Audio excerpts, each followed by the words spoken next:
Shri চরণেশ্বু master মশাই, কেমন আছেন আপনি? কেমন আছেন আপনারা?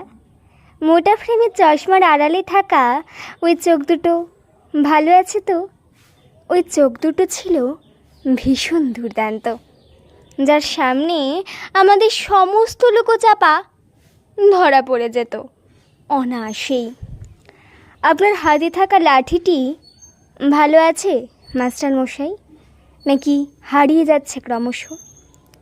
এখনও পড়াতে পড়াতে ঘুমিয়ে পড়েন আগের মতো?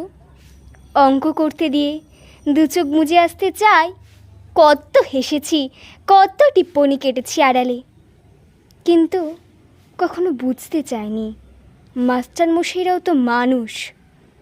সকালে প্রেয়ারের লাইনে শুরু হতো আপনাদের কথা, লাইন করে দাঁড়াও, লাইনে দাঁড়িয়ে কোনো কথা বলবে না, হাতের নখ কাটুনি কেন, পায়ের জুতো নোংরা কেন, পরিষ্কার ড্রেস পরে আসবে। তারপর বাংলা, ইতিহাস, অঙ্ক, ভূগোল পড়া পড়ার পড়া। পড়াতে পড়াতে কখনো কেশি নিচ্ছেন, কখনো বা ভাবছেন চুপ করে থাকা, লুকিয়ে থাকা কিংবা পিছিয়ে পড়া ছাত্রগুলোর কথা। সস্নেহে পিঠে রেখেছেন হাত। পড়াশোনার মতো বন্ধু হয় না রে, এ বন্ধু ছেড়ে যায় না কখনো। যেবার ধর্ম ধর্ম বলে বন্ধ হলো দোকান, রাস্তায় নামলো পুলিশ, তখন আপনি বলেছিলেন, ওরে বেটা, আগে মানুষ হয়ে দেখা, শিবু আর মহিমের রক্ত কি আলাদা রে, বন্ধুরা আবার জাত হয়। মাসের পর মাস, বছরের পর বছর, যুগের পর যুগ পড়িয়েছেন, বুঝিয়েছেন। পড়াতে পড়াতে আপনার চোখে পড়েছে ছানি, লেন্স ক্রমশ মোটা থেকে আরও মোটা হয়েছে।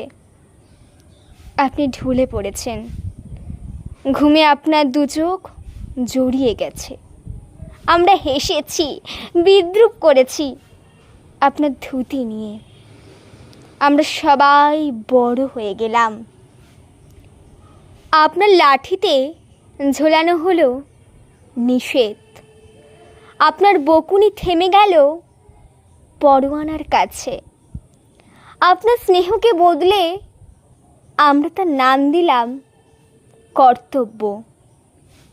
তবুও যখন পিছন ফিরে তাকাই, দেখি আমার ধুতি আর সুতির পাঞ্জাবি পরা মাস্টার মশাইকে। আপনি আবার হাতে লাঠি তুলে নিন মাস্টার মশাই। আমাদের পরবর্তী প্রজন্মকে প্রথমেই যে মানুষ বানাতে হবে।